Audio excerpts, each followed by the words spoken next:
everybody, my name is Rob and this is Metal Monthly, a series where we talk about everything that happened in metal music last month.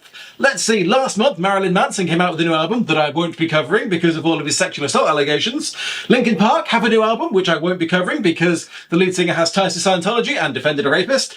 And As I Lay Dying have a new album which I won't be talking about because the lead singer went to prison because he tried to have his wife murdered. So, what albums will I be talking about? Well, first off, we have Opeth with The Last Will and Testament. This is that Swedish prog metal band, for which just sounds like the most hipster thing you've ever heard of. Oh yeah, I like prog metal. Well, I only listen to Swedish prog metal. That being said, this is not an inaccessible album. It was quite easy listening, if that's a phrase you can really use for this kind of thing. So it's prog mixed with some death metal. It's got a fun mixture of styles. It goes between the two. Because it's prog, it never really stays one style for very long. It's nice and clean vocals, and then suddenly you've got death growls. Like, it goes all over the place, and I quite enjoyed it. I put it on in the background. It's just kind of something to vibe to, which I quite enjoyed it for that. It's nothing you can headbang to. It didn't really keep my attention, but it was fine for what it is. I'm not the biggest prog metal fan. Prog rock, quite a big fan of.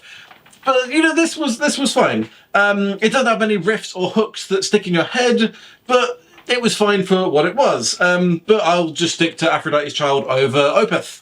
It's fair enough.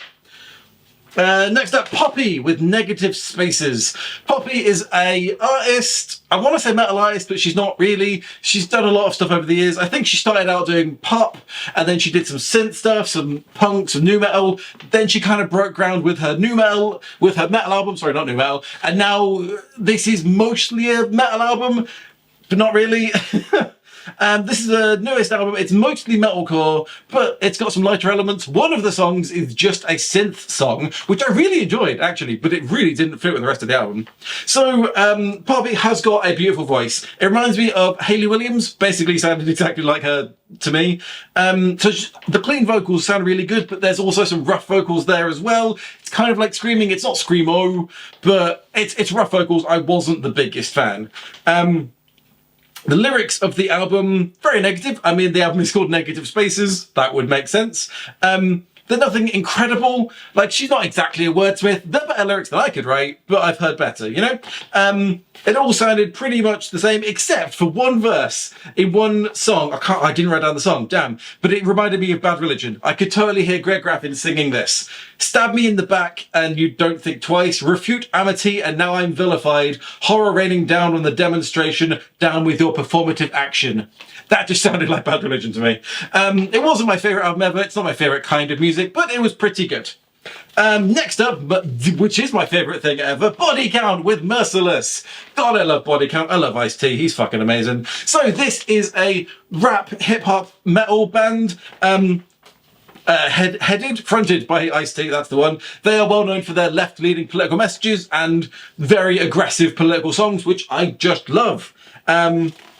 So, the album is brutal, low-toned guitars, very heavy bass, very much enjoyed it, but the vocals are clean it's like hip-hop, you're meant to be focusing on the lyrics. I really enjoyed it. Political messaging is definitely still there. There is a song about the Purge, which was, like, the Purge is a great political idea, concept, like, to talk about. I don't know if their song is associated with the movies at all. Are they still making Purge movies? They made a lot and none of them were very good.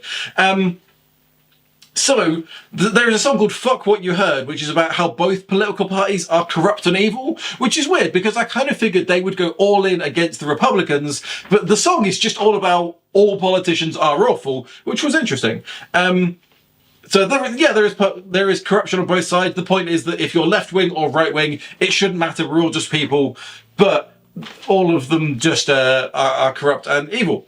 As they say, both wings are on the same bird, which is a great line. Lots of songs about the difficulties of living in poor areas of America, gang violence, guns everywhere, growing up black in these kind of areas. It was very good, very political music. I really enjoyed it. There's some really good headbanging stuff, and there is a good mix of brutal vocals and clean rap parts, because lyrics is more what I'm about. On the scale of, like, do you more prefer the music or the lyrics? I'm always the lyrics. Great album, very much recommend. That's the albums. Next up is Music Festival Explorer. This is my website. I use it to write about music. This month, I wrote a review of when I went to go see the Murder Dolls. I saw the Murder Dolls recently, or at least half of them. It was Wednesday 13. playing Murder Doll songs. It was fucking amazing. I had such a great time. Went with my wife, my sister, her husband. We all had a great time. We all felt like we were 15 again. It was brilliant. Go read it, link in the description. Thanks. And finally, the fun stories. So this is a fun story about Lemmy. Yeah, you know Lemmy, the lead singer and the bassist for Motorhead. Lemmy, the only known sex symbol to have massive warts on his face. Lemmy, the lead singer of a huge metal band who didn't know how to set up a microphone. Lemmy, the guy who went to an anti-drugs rally and spoke about legalizing heroin. Lemmy, the man who switched from drinking a bottle of Jack Daniels a day to drinking a bottle of vodka a day for health reasons.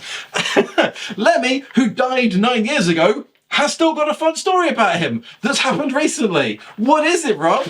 I'll tell you, Rob. So,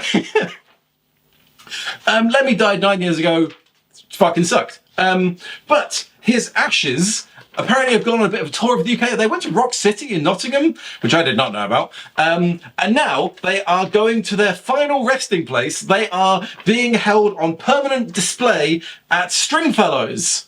What is Stringfellows? It's a strip club in London that Lemmy used to really like, apparently.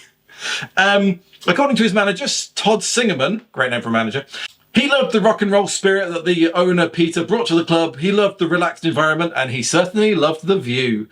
I know he's relieved that he can get back to enjoying one of his most favourite places on the planet. And let's face it, what is more rock and roll than spending your afterlife in a strip club? It's just fucking awesome. Anyhoozles, that is everything I have for you today. Thanks so much for watching. My name's been Rob. Please click like and subscribe. Love you all very much, and I will see you next month.